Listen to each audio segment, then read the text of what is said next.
ஆண்டவராய் இயேசு கிறிஸ்துவின் நாமத்தினாலே இந்த நாளிலே உங்களுக்கு வாழ்த்துக்களை தெரிவித்துக் கொள்கிறேன். எப்படி இருக்கீங்க? சந்தோஷமா இருக்கீங்களா? உங்களை பார்க்கறதுல மிகுந்த மகிழ்ச்சி அடைகிறேன்.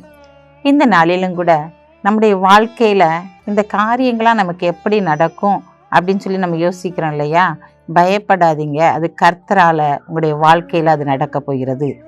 எந்த காரியத்தை நீங்கள் நினைத்திருக்கீங்களோ, எவ்வளோ நாட்கள் தடையா இருந்ததோ அந்த காரியம் இந்த நாளிலே நடக்க போகிறது.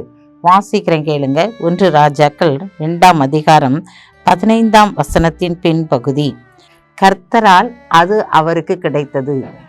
பிரியமான சகோதரனே சகோதரியே, இந்த நாளிலே கர்த்தராலே உன்னுடைய வாழ்க்கையில உனக்கு கிடைக்க வேண்டிய காரியத்தை ஆண்டவர் நேர்த்தியாய் கிடைக்க பண்ண போகிறார். இந்த நாளிலும் இங்கு சாலமோன் ராஜாவாக அங்கே அபிஷேகம் பண்ணப்படுகிற ஒரு நேரம். அந்த நேரத்தில் தான் அங்கே பார்க்குறோம், அது கர்த்தராலே அவனுக்கு கிடைத்தது என்று சொல்லி. மனுஷனால கிடைக்கல, அது கர்த்தரால அவருக்கு கிடைத்தது. இன்றைக்கு இந்த காரியம் எப்படி ஆகுமோ, இது முடியுமோ முடியாதா, எவ்வளோ நாட்கள் நான் காத்திருக்கிறேன், இந்த காரியம் நடக்காதா அப்படின்னு சொல்லி எதிர்பார்ப்போடு காத்திருக்கிறாய் அல்லவா? ஆண்டவர் இந்த நாளில் உன்னை பார்த்து சொல்றாரு, நான் உனக்கு அந்த காரியத்தை வாய்க்க பண்ண போகிறேன்.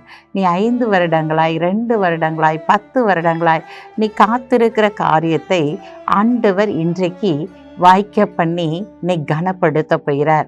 இது எப்படி நடந்தது என்று சொல்லி நீ ஆச்சரியப்படும் விதமாக ஆண்டவர் காரியங்களை ஒழுங்குபடுத்த போகிறார். பிரியமான சகோதரனே சகோதரியே, என் வாழ்க்கை இப்படியே தான் இருக்கும், இப்படியே என் வாழ்க்கை முடிந்து போய்விடும் அப்படின்னு சொல்லி யோசிக்கீங்களா? இல்லவே இல்லைங்க. இது கர்த்தரால உங்களுடைய காரியங்களை ஆண்டவர் வாய்க்க பண்ண போகிறார். அது மனிதனால் கூடாதது, தேவனாலே உங்களுக்கு அந்த காரியத்தை வாய்க்க பண்ணி, எந்த காரியத்திற்காக நீங்கள் போராடி ஜெபித்து கொண்டு இருக்கீங்களோ, அது எப்போ வாய்க்கும்னு சொல்லி எதிர்பார்க்கீங்களோ, அது கர்த்தராலே இந்த நாளிலே உங்களுக்கு வாய்க்க பண்ணும்படியான காரியத்தை தேவன் உன்னதத்திலிருந்து செயல்படுத்த போகிறார். கண்களை மூடி ஜெபிப்போம். அன்புள்ள ஆண்டவரே, இந்த நாளுக்காக உமக்கு நன்றி சொல்லுறையா.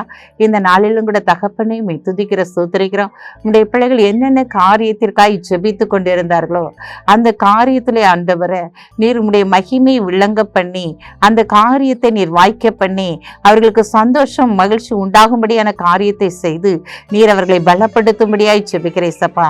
அப்பா, இந்த நாளில் உங்களுடைய பிள்ளைகள் வருத்தப்படுகிற காரியங்களை, சஞ்சலப்படுகிற காரியங்களை ஆண்டவரே இவங்க விரும்புகிறத நீர் வாய்க்க பண்ணி அவர்களை கனப்படுத்தி ஆசீர்வதிங்க. இயேசுவின் நாமத்தில் ஜெபிக்கிற நல்ல பிதாவே, ஆமென்.